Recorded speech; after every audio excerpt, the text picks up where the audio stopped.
Hello दोस्तों, हम भारत का संवैधानिक विकास पढ़ रहे हैं। भारत का संवैधानिक विकास का यह वीडियो पार्ट 2 है।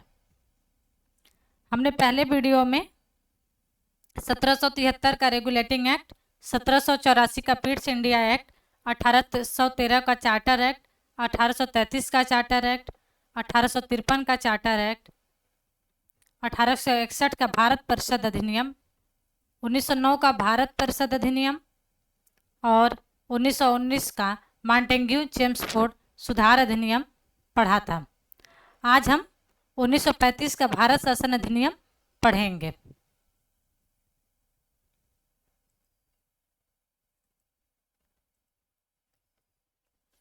भा 1935 का भारत शासन अधिनियम। यह अधिनियम भारत में पूर्ण उत्तरदायी सरकार के गठन में एक मील का पत्थर साबित हुआ। यह एक लंबा और विस्तृत दस्तावेज था जिसमें 321 धाराएं और 10 अनुसूचियां थी। इस अधिनियम की विशेषताएं हैं। इस अधिनियम के तहत अखिल भारतीय संघ की स्थापना की गई। 3 सूचियां, संघ सूची जिसमें 59 विषय थे, राज्य सूची जिसमें 54 विषय थे तथा समवर्ती सूची जिसमें 36 विषय के आधार पर शक्तियों का बंटवारा कर दिया गया।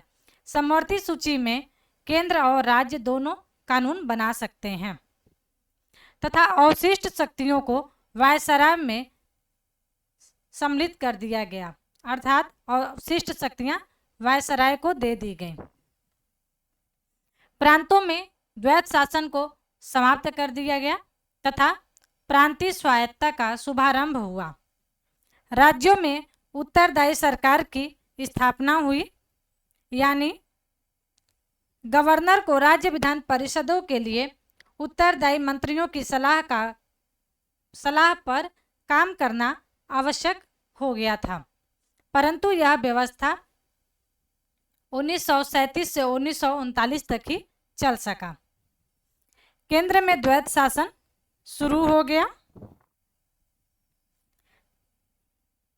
जिस प्रकार से भारत शासन अधिनियम 1919 में प्रांतीय विषयों को हस्तांतरित और आरक्षित में बांटा गया था, उसी प्रकार भारत शासन अधिनियम 1935 में संघीय विषयों को आरक्षित और हस्तांतरित में बांट दिया गया, परंतु यह कभी भी लागू नहीं हो सका। इस अधिनियम के तहत 11 राज्यों में से 6 राज्यों में द्विसदनी व्यवस्था शुरू कर दी गई। ये राज्य थे बंगाल, बंबई, मद्रास, बिहार, संयुक्त प्रांत और असम। इन राज्यों में द्विसदनी विधान परिषद और विधानसभा बनाई गई, परंतु इस पर कई सारे प्रावधान थे, यानी प्रतिबंध से युक्त था। इसने मताधिकार का विस्तार किया।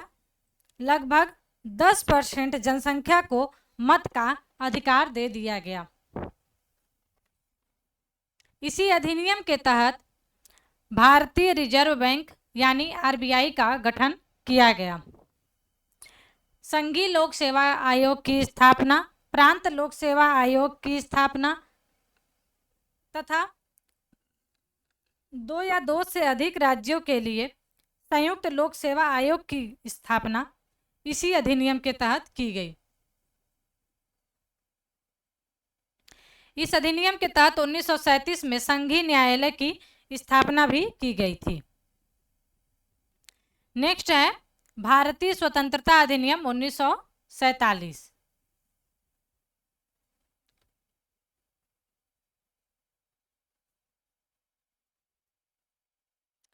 बीस फरवरी 1947 को ब्रिटिश प्रधानमंत्री क्लेमेंट एटली की घोषणा हुई कि 30 जून को भारत को आज़ाद कर दिया जाएगा।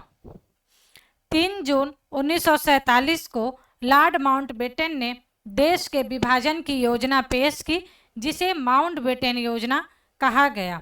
इस योजना को कांग्रेस और मुस्लिम लीग दोनों द्वारा स्वीकार कर लिया गया।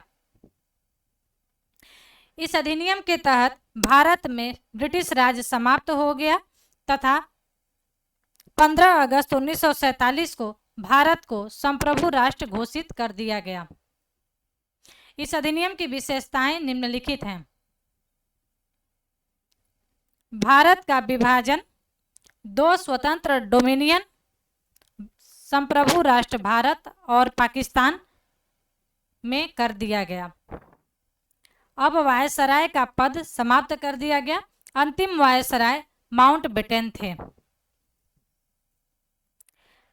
इसने दोनों डोमिनियन राज्यों को देश का संविधान बनाने तथा किसी अन्य देश का संविधान अपनाने की शक्ति प्रदान की। 15 अगस्त 1947 के बाद ब्रिटिश संसद में बना कोई भी कानून दोनों डोमिनियन पर बाध्यकारी नहीं होगा।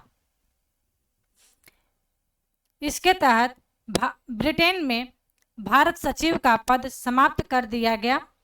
15 अगस्त 1947 से भारतीय रियासतों तथा आदिवासी क्षेत्रों का समझौता ब्रिटिश क्षेत्रों पर समझौता पर ब्रिटिश का हस्तक्षेप नहीं होगा। भारतीय रियासतों को स्वतंत्र रहने तथा भारत तथा पाकिस्तान दोनों में से किसी एक में रहने का चुनने की स्वतंत्रता दे दी गई। इस अधिनियम में नया संविधान बनने तक प्रत्येक डोमिनियन में शासन संचालित करने तथा भारत शासन अधिनियम 1935 के तहत उनकी प्रांतीय सभाओं में सरकार चलाने की व्यवस्था की गई।